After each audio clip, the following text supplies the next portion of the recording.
السلام علیکم دوستو، آج ہم آپ کو بتائیں گے حالات و سوالات قبر۔ فرمان نبوی ہے، جب میت کو قبر میں رکھا جاتا ہے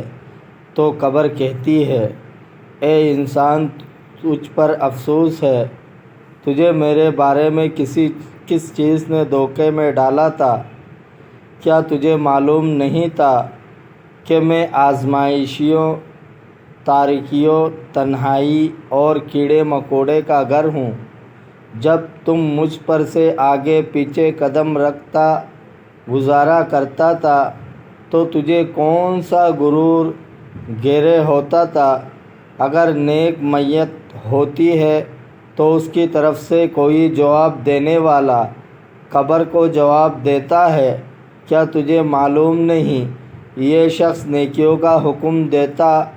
اور برائیوں سے روکا کرتا تھا؟ قبر کہتی ہے، تب تو میں اس کے لیے سبزے میں تبدیل ہو جاؤں گی،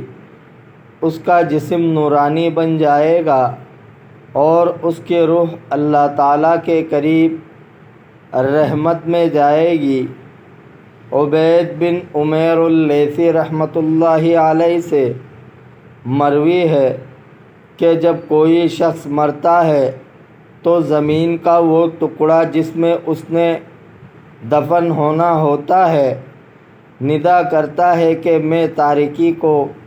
تنہائی کا گھر ہوں، اگر تو اپنے زندگی میں نیک عمل کرتا رہا تو میں آج تجھ پر سراہ رحمت بن جاؤں گا، اور اگر تو نافرمان تھا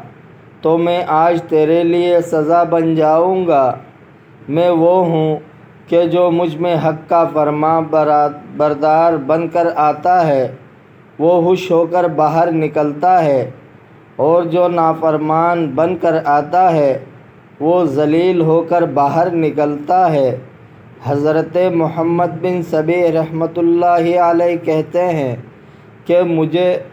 تک یہ روایت پہنچی ہے کہ جب آدمی کو قبر میں رکھا جاتا ہے اور اسے عذاب دیا جاتا ہے تو اس کے قریب مردے کہتے ہیں، اے اپنے بھائیوں اور ہمسایوں کے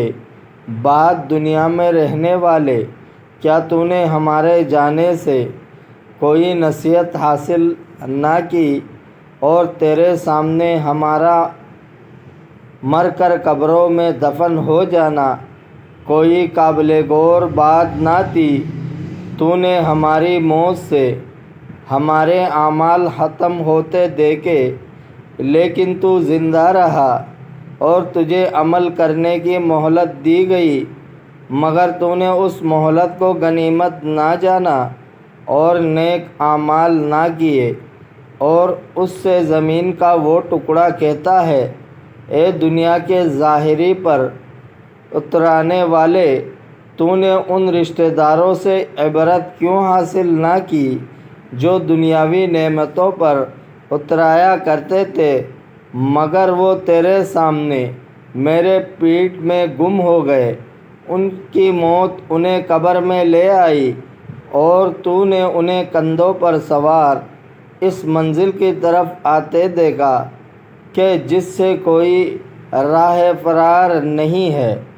دوستو، اگر آپ کو ویڈیو اچھی لگی ہے تو لائک کرے، شیئر کرے، چینل کو سبسکرائب کرے، اپنے بہت سارے خیال رکھیے گا۔ ملتے ہیں اگلے ویڈیو میں۔ اللہ حافظ۔